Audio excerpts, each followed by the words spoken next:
आजादी का Amrit Mahotsav.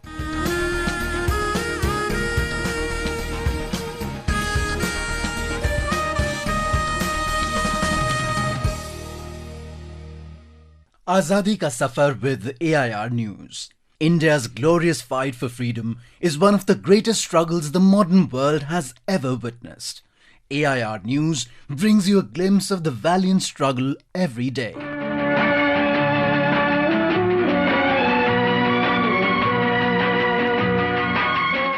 On 23rd of October 1778 was born Kittur Chennamma, the Queen of Kittur.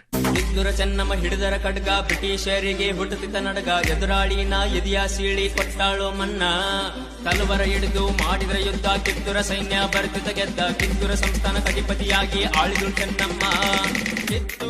She was one of the female rulers who led an armed rebellion against the British East India Company in 1824. Right from a young age, she acquired all the skills required to win a battle, including horse riding, sword fighting and archery, and became well known in no time for her bravery.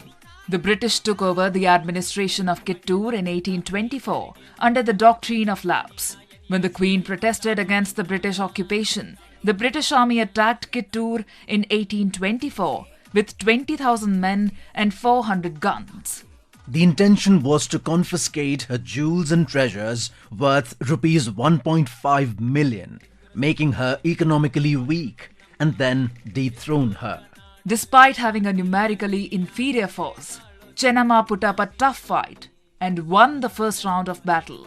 The British army faced massive losses, and eventually 2 British officers, Sir Walter Elliot and Mr. Stevenson, were taken as hostages, giving Chennamma an upper hand in the negotiations. Chennamma agreed to release the hostages if the British ended the war and allowed her son to rule. Commissioner Chaplin from the East India Company took the offer, and the hostages were released. However, in an unforeseen turnaround, the British troops launched a second round of attack. They could not take the humiliation of losing to a woman from a small village and roped in armies from Mysore and Solapur. They also convinced 2 of her soldiers to betray her by mixing cow dung and mud with the gunpowder used for cannons. This time, she was captured and imprisoned for life at Belhungal Fort. She passed away on the 21st of February 1829. Rani Chennamma was buried in Belhungal Taluk.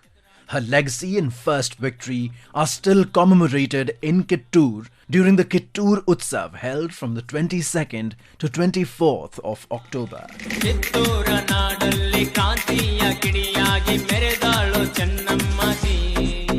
On 23rd of October 1934, Mahatma Gandhi resigned from the Congress party and quit politics. He said he withdrew from active politics and even resigned his membership of the Congress because he wanted to devote himself fully to the constructive program and Harijan welfare.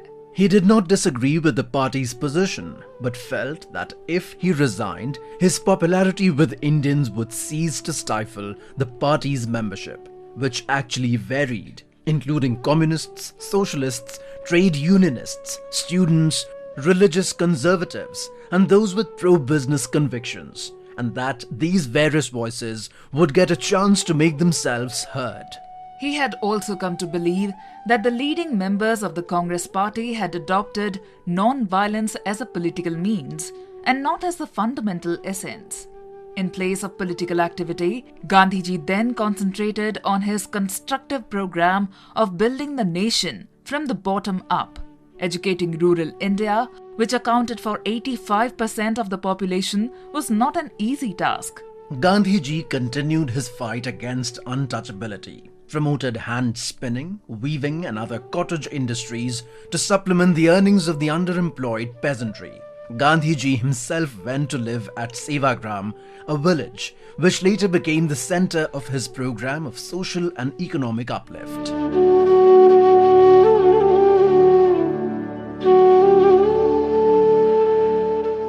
That brings us to the end of this episode of Azadi Ka Safar, AIR News ke sang. See you in the next episode tomorrow.